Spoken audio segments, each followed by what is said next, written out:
नमस्कार। आज हम एक ऐसे सीरियस मुद्दे पर बात करने वाले हैं जिसने लिटरली पूरे देश के लाखों छात्रों और उनके परिवारों की नींद उड़ाकर रख दी है।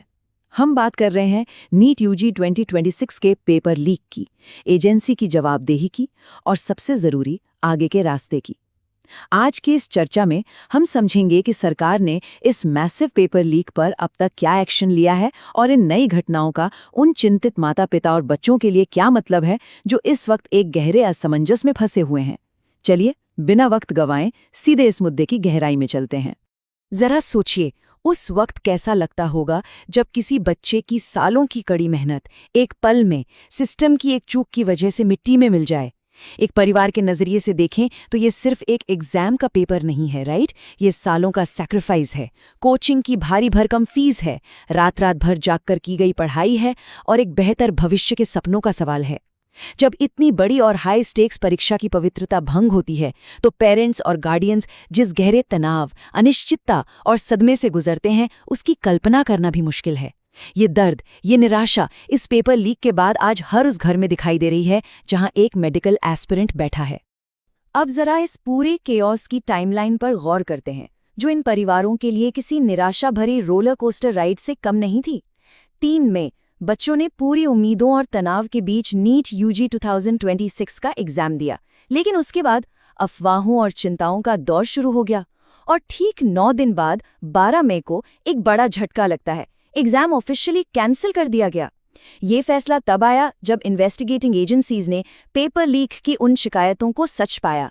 ये 9 दिन बच्चों और उनके परिवारों के लिए कितने अराजक और बेचैनी भरे थे, ये अचानक बदले हुए हालात की याद दिलाता है, जिसने देखते ही देखते उनकी सारी मेहनत पर ब्रेक लगा दिया। तो अब सबसे बड़ा सवाल ये है कि आखिर इस ब्रीच का जिम्मेवार कौन है?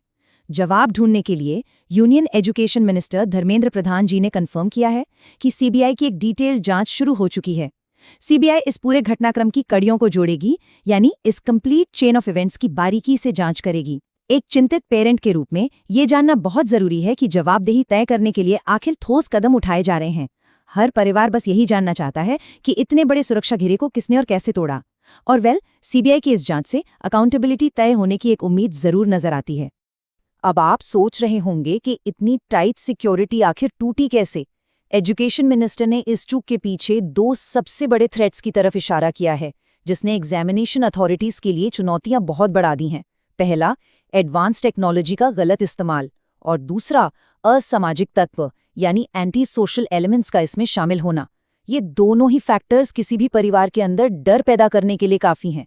अथॉरिटीज के सामने अब ये एक मैसिव चैलेंज है कि कैसे टेक्नोलॉजी का गलत इस्तेमाल करने वाले शातिर गैंग से आने वाली परीक्षाओं को बचाया जाए।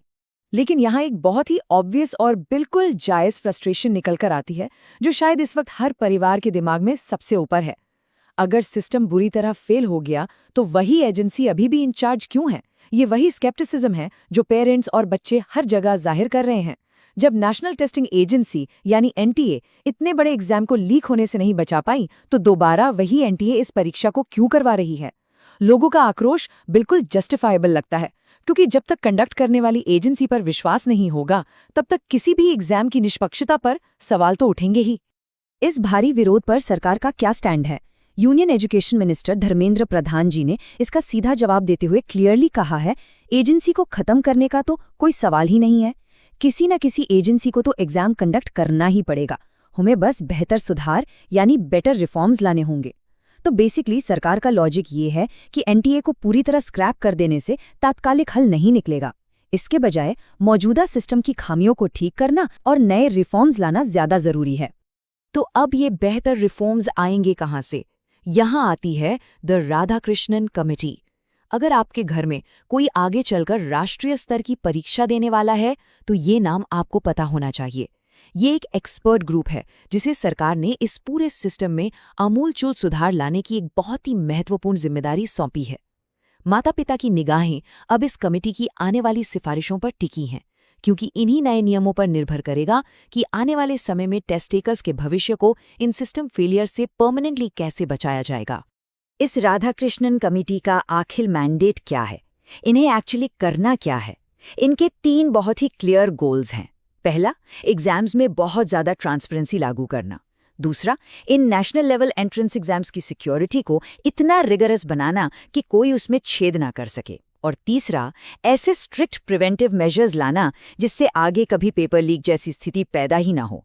एक चिंतित पेरेंट के नज़रिए से देखें तो यही वो ठोस कदम है जिनसे शायद उस खोए हुए ट्रस्ट को वापस जीता जा सके।